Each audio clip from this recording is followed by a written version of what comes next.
Right. How about that? Have a fully armed staff. Come on. All right, so April 4th, we have the runoff election, but there's also school board elections that are going to be taking place. And Governor Pritzker wasting no time throwing $500,000, at right-wingers who want to win and be part of school boards. He even took to CBS Network, to slam parents who want to have a voice in their children's education.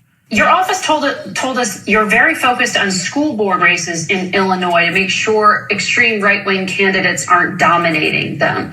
I'm wondering how strong the Republican ground operation is on things like school boards. Is parents' rights really something you think Democrats need to be concerned about on a national scale? Well, what Republicans are trying to do is, of course, ban books in libraries. They're trying to keep our schools from teaching Black history. They make up things about CRT in schools that just don't exist. And so they've got a lot of extreme right-wing candidates, frankly, on the crazy end of things that are running. And we just want to make sure that people know who they are and know not to vote for them. A nonpartisan election. Okay. Yeah, well, he makes these declarative statements without any proof to back up, if any, these right-wingers. Who's trying to ban books? What books are being banned? Who's trying to stop Black history from being taught in schools? Nobody. Right. But that's his new issue because he's afraid. Start at the ground level, as Dan always says, and make sure that you have control, even at a local school board level. Yep. To make sure. I mean, he already bought off those 2 Supreme Court justices, gave them $1 million to secure him the passage of his Safety Act. But now this. So we're having 2 of the right-wing crazies in our studio this morning. We want to introduce you to Thresa Hayes. She's running for District 92 in Will County. And Michael Clausen, the Lockport Crest Hill Homer Glen, District 205. Thanks so much for joining us. Thank you for having us. Thank you for ladies having us. first, we'll start with you. What is your reaction when you hear the governor just making sure that people like you who are running for school board are kept quiet? The first thing that I thought of when I saw it is the thing that a small group of us have been talking about for a long time. What is so crazy about wanting safe schools? What is so crazy about academic standards being met or kept or brought up higher? What is so right-wing about that? Don't we all want our kids to succeed? Don't we want them to be taught actual history or actual math or, it just is, it's shocking to me. I keep saying to everyone, what part of this is so crazy that you have to start calling us white ring crazies and this and that? Now, you have 4 children. Your oldest is a senior in high school. Why get involved now? In my bio, I said, because we have a website, there's a group of us that got together way early on. And I had said, all 4 of my kids went through that district, D92, Will County Schools. And I thought we had a pretty good run. Every parent, every kid has some stuff that happens to you. But I thought we did pretty well. And I'm just concerned that we're not focusing on education anymore. It's all about technology, or it's all about what's new and exciting when we're getting so far away from core academics and actual teaching, really hands-on learning that it scares me. And what about you, Michael Clausen? You are running for school board in District 205. This your first time running for office? This is my second time running for office. I ran back in the early 2000s in Lamont before we moved to Homer Glen. But I'm baffled by that statement by the governor. Who could be against safety for children and lowering taxes? Who's against that? Or how is that a right-wing idea? It's just so bizarre.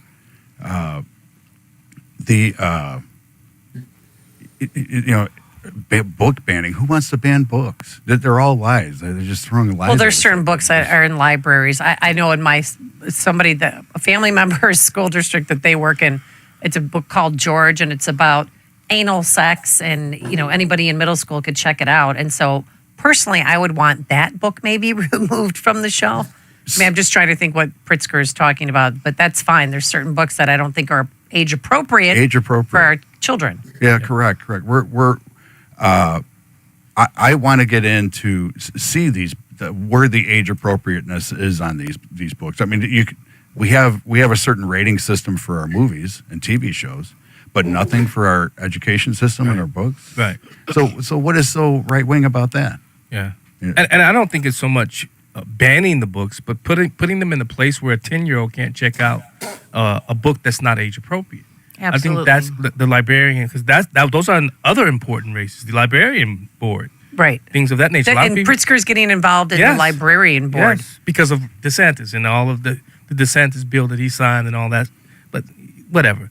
Now, Mike, I said I was shocked that you're running because you're not really a partisan type of guy. I've gotten to know you and the wife. You're a no-nonsense kind of guy.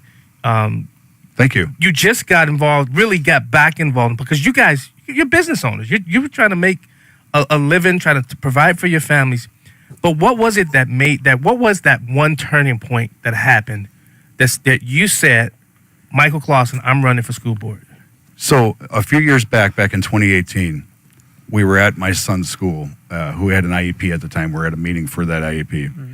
And it was in the beginning of the day. We stood up to do the Pledge of Allegiance, and we go to sit back down after the Pledge of Allegiance, and they said, no, wait, there's another pledge. And I said, well, no, there's not. There's just one There's Pledge one of pledge. Allegiance. What other pledge are you talking about? So the pledge was to be good global citizens.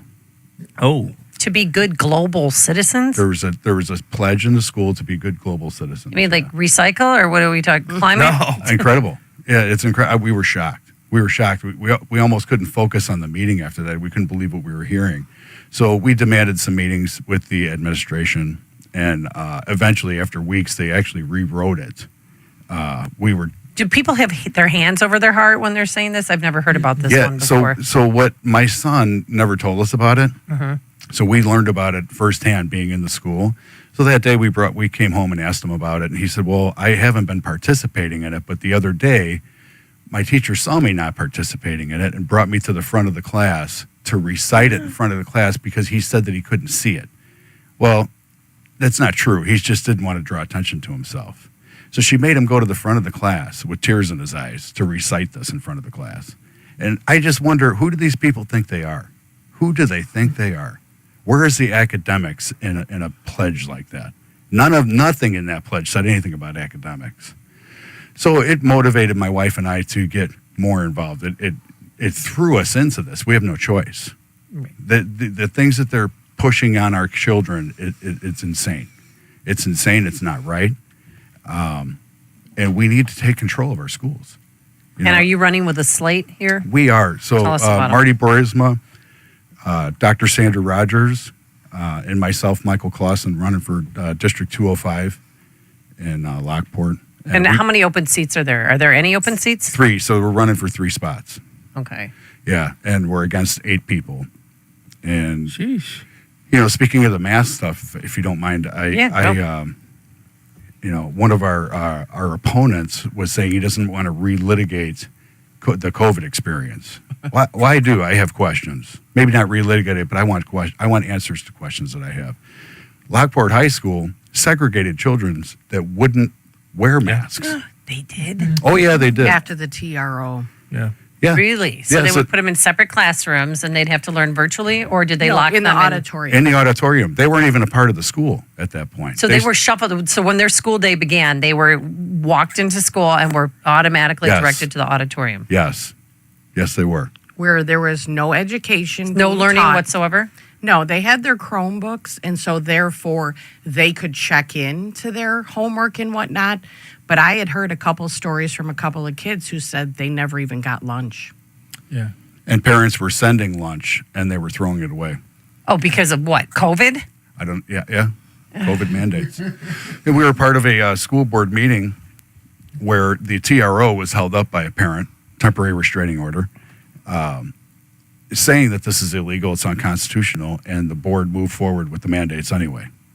Oh my God! I had a friend who was on the TRO as well, and her kids go to Blaine, and they just took them out of school, said, "Sorry, you can't wear a mask. You're not in here at all. Go home," and kicked them out of a government-run school, even though they had won the lawsuit. Yeah. And now her kids don't go to that school anymore because she took him to a private school where there's a little bit more parental control. Good for her. I that son that had the IEP that I was talking about. The IEP was a difficult thing to process anyway. As they were explaining this to us, they were not explaining my child. I know my kid. My wife and I both agreed that this isn't our kid that they're describing to us. Well, it turns out he has a mild version of dyslexia, which cannot be diagnosed, and teachers are not allowed to talk about it, even though they're trained in it. They can recognize it. They are not allowed to talk about it with anybody. Talk about a lot of things, but you can't talk about dyslexia. Right. Really? So now why is that taboo? He's at a private high school right now, a Catholic high school, which he initially couldn't get into because of the testing. They suggested us go to a doctor, a brain doctor, for a test. We asked him if he was willing to put himself through this. It was a 2-month-long test. And he said, absolutely, I want to do it. He's a fighter. He's a great kid. And he went through the whole process. Diagnosis is mild dyslexia. The report went to the private high school. They read it. They said, oh, this kid's perfect for us. All right, so what's your ground game? A's and B's. The kid's getting A's and good for B's now him. on his own. Yeah. I'm glad to hear that. What's your ground game for both of you in the weeks coming up? Like, what's the plan, folks? I would say that our plan is really just to talk with people. There's a lot of Facebook garbage that goes around. You know, our town is relatively small when you consider my address is Homer Glen, but my kids went to these Lockport district schools. And it's just the rhetoric that goes around that we're, like you said, banning books. We want to close the schools down. That was another thing, too. We wanted to defund and close the schools down. Me, one vote on a school board, they think that I'm that powerful. I mean, I don't know, maybe there's some other stuff I could do then. But basically, the ground game is just to get to know people, talk to them. Go door to door, knock on Yeah, we've been going school. door to door. We're actually doing a meet and greet next Wednesday at a local restaurant in our town, just providing a little bit of food, telling people to come by, talk to us. I mean, if they talk to us, every time a new person talks to us, they go, oh, well, you're not crazy. Yeah. Oh. When does early voting start? It was the 23rd of February. Right? So what's your mail-in ballots program? Are you out there? Because I think that's what all elections are going to come down to now, mail-in ballots. What's your game plan for that as far as early voting? Getting out, meeting people, door knocking, spreading the word. Door knocking is a big deal. We have done some mailers too. Mailers, to get our information out to people. Yeah. You can go to WeTheParentsIllinois.com to find out anything about us or the 19 other candidates running in our area, which is impressive, including all the way down to library board. Yeah. Two different library boards. We have candidates running for that as well. Piece of advice: you already know who has a mail-in ballot now. Yes. Knock those doors. Hey, I'm on the ballot. Would love for you to vote for me. Make them vote for you right there if you can. That's a great idea. Because you already know the list. There's a list of everybody who early votes, everybody who mail-in ballot, who receives the mail-in ballot now. You know who the voters are. Go to them. And we need people to go out and vote at a minimum. At a minimum, please get out and vote. Yeah. Okay. And the site where we can get more information is WeTheParents.com. WeTheParentsIllinois.com. We the Parents. And Moms of America support you guys too, correct? Yes, they endorse this. Yeah, we're endorsed by them. Yes. Great. Well, good luck to you both. Thank you. Keep us posted. And any early polling out on school board elections, or do the pollsters just ignore that one? Well, I think they are polling these school board races in some areas. I haven't seen any. I would love to see some. Yeah, it'd be interesting. It's one of the most important positions you could have. It's a 75% of your tax bill. That's right. Whether you have kids or not, it's 75% of your tax. All right, so get out and vote. Vote for Michael Clausen, District 205, Thresa Hayes, District 92. Well, I mean, voters would love a rebate because, reduce that tax levy. Voters would love you included? I'm not in their school. Oh, okay. All right, and WeTheParentsIllinois.com, and good luck to you both, and thank you so much for joining us. Thank you. Thanks again.